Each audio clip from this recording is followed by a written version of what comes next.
Assalamualaikum warahmatullahi wabarakatuh. Halo guys, jumpa lagi di channel saya. Dan ini adalah part 2-nya bersama sahabat Kacong. Nah, di video kali ini teman-teman, saya ingin tanya-tanya sama beliau tentang proses perjalanan beliau ketika ada di dalam penjara. Karena banyak orang-orang seperti apa sih penjara Arab Saudi gitu ya. Dikenalnya sama orang-orang karena ada pemancungan, ada pemenggalan, pemotongan tangan. Itu yang ditakutkan oleh teman-teman kita dulu. Nah, hukum cambuk juga ada ya. Hukum cambuk iya. Nah, sebenarnya gimana nih bro? Antum ketika ketangkapnya di mana pertama kali ini? Pertama kali ketangkapnya di jalan ya. Di jalan. Ya, di jalan pas di depan tempat kerja saya. Lagi sama Hisam nggak? Iya, waktu itu sama Ade Hisam dan juga putri saya, Najwa. Waktu itu Najwa masih umur 3 bulanan ya, hampir pokoknya jalan 4 bulan lah Najwa waktu itu. Saya dapat telepon dari orang tersebut, orang Arab yang melaporkan lah. Iya. Oke. Waktu itu yang nangkap bukan 1 orang, bahkan 3 orang. Pakaiannya apa? Pakaiannya itu pakai top ya. Oh, pakai jubah. Ya? Jubah gitu. Jubah, oke. Pakaian jubah. Intel lah kalau di sini ya. Iya, kalau di sini Intel. Nah, setelah saya ditelepon bahwa beliau itu katanya waktu beliau itu nelpon langsung nanyain Ahmad, ini bener Ahmad? Iya bener kata aku. Nggak tahu beliau itu tahu namanya dari siapa, tapi yang jelas karena ada majikan saya di situ.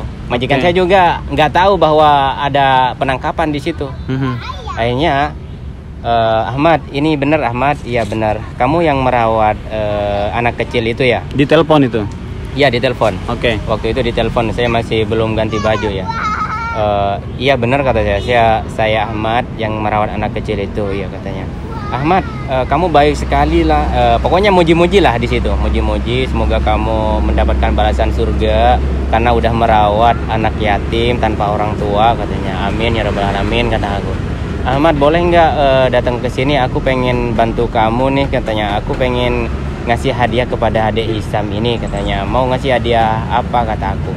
Apa ya? Kalau beliin baju boleh nggak untuk adik Hisam? Boleh kata aku. Ya udah ke sini ya. Akhirnya saya bawa anak saya bersama adik Hisam juga karena adik Hisam ya yang mau dibeliin baju. Akhirnya saya bawa adik Hisam.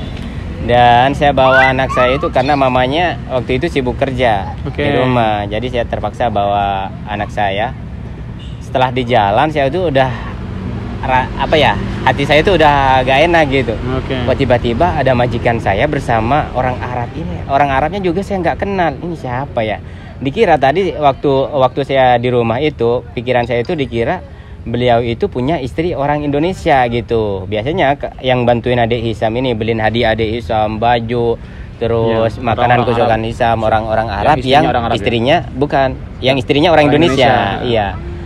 Nah, setelah itu saya kaget, saya tetap beranikan diri untuk maju ke depan karena saya itu nggak ada rasa salah sama sekali ya. Cuman keanehan saya itu kok majikan ya ada sama orang ini kata aku. Siapa ya kata aku.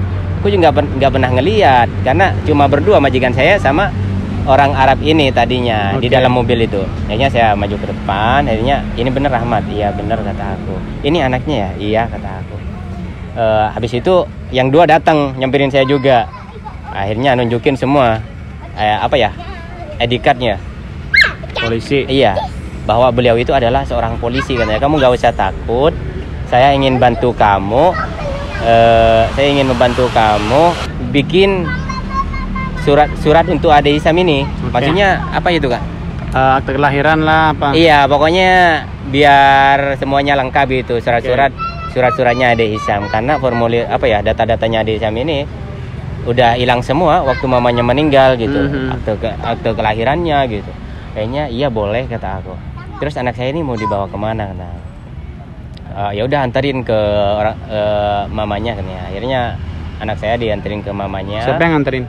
Saya sendiri anterin. Dan kamu diikutin? Iya, maksudnya saya dalam mobilnya polisi itu. Terus sampai ke rumah saya ngasih anak dibawa. Saya sama sekali nggak bisa keluar dari pintu itu.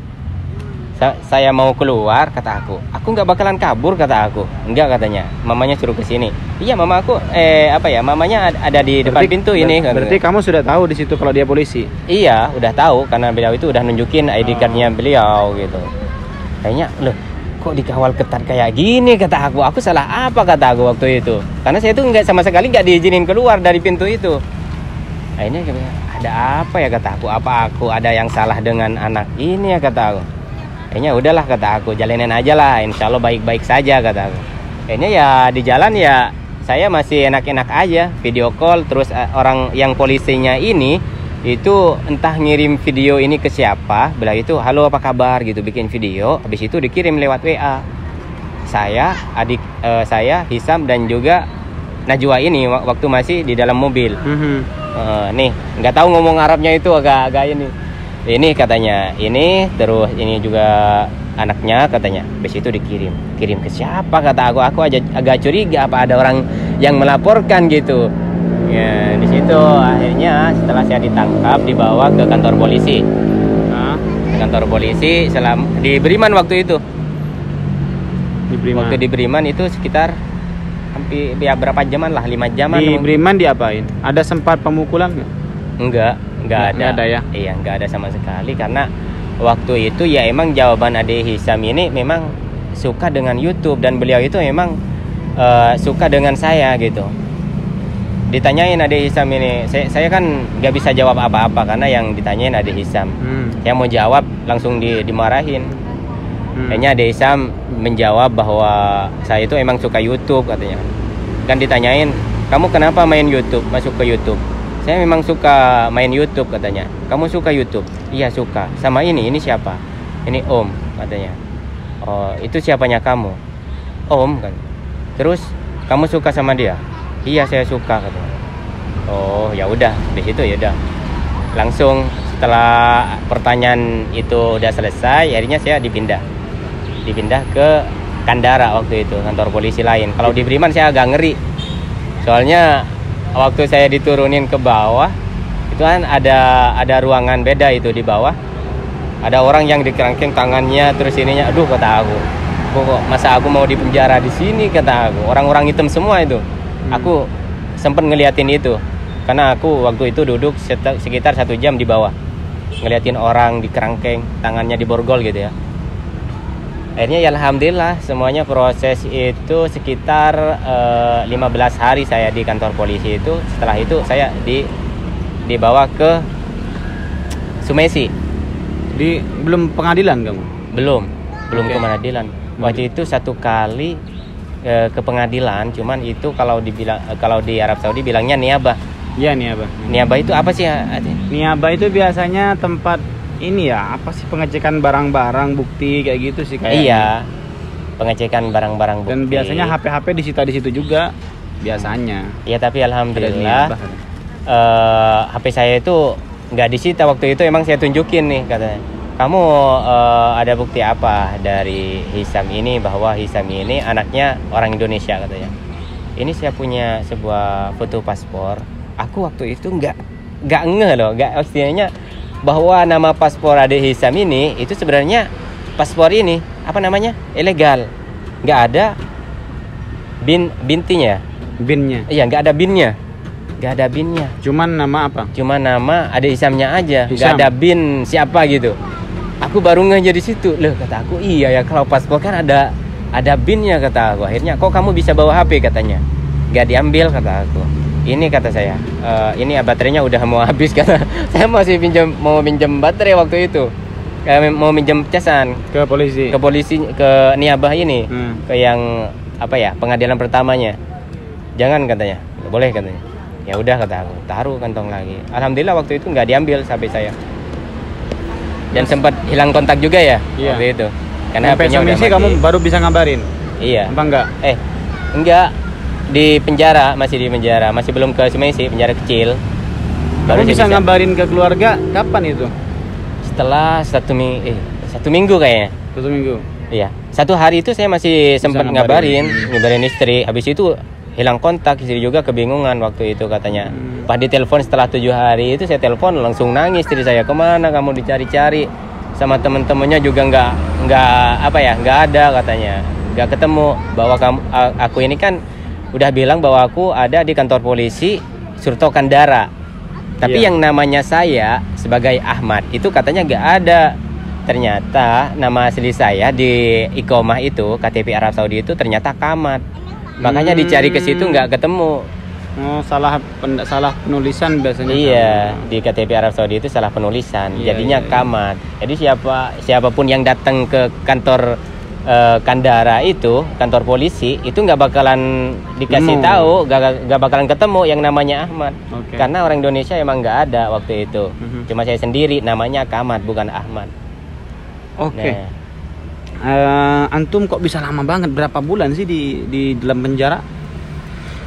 Saya sekitar hampir 1 tahunan lah pokok. Soalnya saya ditangkapnya bulan puasa ya, pertengahan bulan puasa, dan setelah saya dibebaskan 1 bulan sebelum puasa. Jadi sekitaran 11 bulan. Oke. Kok bisa lama? Lamanya itu karena prosesnya di sana itu emang agak rumit ya. Yang pertama dari persidangan mahkamah itu emang agak lama. Saya sampai 5 bulan baru ke pengadilan. Allah. Di situnya agak lama. Ada yang kepikiran nggak ketika kamu masuk penjara, yang menjadi pikiran kamu, yang menjadi beban, yang selalu dipikirkan sama kamu itu siapa?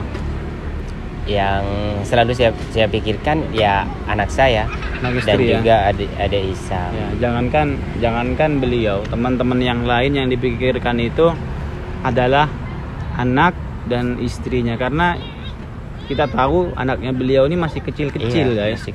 Masih kecil-kecil. Dan waktu saya nemuin istri kamu itu, pertama dia ngiranya saya ini kamu. Dia sempat senang, dia sempat gembira anaknya itu. Tapi pas lama-kelamaan dia juga gak betah mungkin, karena beda ya gendongan seorang ayah yang asli dan orang lain tuh beda. Jadi dia udah mulai merasakan waktu itu, dan dia udah mulai nangis gitu waktu itu. Dan saya waktu di penjara pertama ditangkap setelah 10 hari, emang saya sempat pulang ke rumah, sempat diantarin sama polisinya buat untuk ngambil mamanya Najwa ini, buat untuk diwawancara. Jadi jawaban istri saya dengan saya itu sama apa enggak? Oh gitu. Iya, jadi diinterogasi. Tapi sama? Ya, alhamdulillah sama, alhamdulillah. Karena memang begitu apa adanya ya? Iya, begitu adanya. Jadi mamanya Isam ini meninggalnya kapan, terus kok bisa di Isam ini ada di kamu, dirawat udah berapa bulan atau berapa tahun katanya. Ya sama, emang itu nggak bisa saya kasih tahu ke istri bahwa ini nanti kamu kasih jawaban ini seperti ini, enggak. Sama sekali waktu itu kita dibawa ke rumah, saya sama sekali nggak nelpon sama istri. Dan saya juga nggak tahu waktu itu mau dibawa ke rumah dan mau mengambil istri gitu. Mau dibawa kemana ini katanya? Kamu ikut aja katanya. Kamu masih ingat kan rumahnya katanya? Aku nggak bawa HP apa-apa waktu itu. Iya tahu kata aku. Ya udah ayo. Akhirnya setelah nyampe ke rumah semua kaget. Ada polisi 3 bawa pistol juga waktu itu. Tapi istri kamu nggak dibawa ya? Padahal istri kamu ilegal. Dibawa? Enggak, maksudnya nggak di penjara gitu? Oh enggak. Waktu itu emang gak dilepaskan. Gak lama sih di dalam penjara itu, mungkin sekitar setengah jaman lah, 1 jam. Tapi kamu nggak ngomong kalau ini loh anak saya kecil, siapa nanti yang ngasih makan kayak gitu? Udah, saya udah ngomong. Waktu saya nyampe aja saya udah nangis meluk adik Najwa ini. Adik Najwa ini setelah melihat saya emang wajahnya itu ceria. Waktu itu ceria, udah saya langsung nangis meluk adik Najwa ini. Terus sampai ke penjara. Biasa aja responnya. Udah tugas. Ya udah, kasih anaknya ke mamanya katanya. Saya kasih anak saya ke ibunya. Setelah itu saya dipisahin lagi, dibawa ke penjara lagi saya. Di situ diinterogasi istri saya. Ya alhamdulillah, ya dilepas lagi istri saya. Memang butuh jawaban di situ. Dan sekarang apa nih harapan buat kamu nih, harapan ke depan untuk adik Najwa dan istrinya? Ya udah, sebenarnya udah rencana udah mau pulang sih di bulan ini. Iya. Jadi semoga nanti bisa dibantulah oleh teman-teman LSM kayak gitu ya, agar bisa membantu kepulangan adik Najwa dan ibunya, karena memang di sana dia berjuang sendiri istrinya ya. Iya, berjuang sendiri ya, tapi alhamdulillah udah ada saudara saya sekarang di sana yang bantuin ngerawat Najwa sih. Oh gitu. Jadi ibunya masih bisa kerja, masih bisa nyari uang buat beli susunya Najwa. Saya yang kepikiran dari dulu itu gimana gitu ya, dia ngerawat anak tanpa suami, sedangkan dia anaknya masih kecil. Saya sempat ngomong ke teman-teman gimana nih, tapi ya teman-teman juga pada sibuk kadang kayak gitu. Cuman kata teman-teman ya ada sih kadang yang ngasih katanya begitu. Ya alhamdulillah juga gitu, teman-teman pada peduli. Jadi nggak datang waktu ketika viral doang bikin konten, tapi pas sudah ada musibah pada ngilang. Enggak, semua alhamdulillah membantu istri saya, karena istri saya waktu itu emang benar-benar gak kerja selama saya ditangkap, ada di penjara. Dan bekerjanya itu ya akhir-akhir inilah, setelah saya bebas itu dapat pekerjaan. Kalau dulu sama-sama nggak kerja, jadi uang itu yang dari Indonesia, hasil dari YouTube juga dulu, itu terpaksa dikirim lagi ke sana. Jadi dan ya, selama kamu di penjara itu AdSense masih jalan nggak sih? Waktu itu sempat jalan dua kali. 2 kali ya dapat. Iya. Pas habis itu nggak ada. Habis itu nggak ada. Ya, tapi ya sama aja sih semuanya, karena dikirim untuk keperluan istri saya dan juga anak saya, bayar rumah, terus beli susunya. Kalau Najwa lagi sakit juga harus dibawa ke rumah sakit. Nah, banyak kebutuhan waktu itu sih. Oke, guys. Jadi teman-teman yang belum tahu kalau beliau ini sudah di Indonesia, beliau sudah nyampe ya. Mungkin dah tahu semua sih. Terus dia udah ketemu dengan Hisham, dan sekarang beliau channelnya itu Sahabat Kacong, dan ada satu lagi yang komedi. Itu isinya kontennya komedi semua ya. Iya. Itu Maddulla, MAT ya. Iya. MATDOLLA, Maddulla. Jadi isinya itu yang kayak tompel-tompel. Saya kaget ternyata beliau ini bikin konten Maddulla itu sudah dari Arab ya. Iya, dari Arab dulu. Dari Arab ternyata kemarin itu.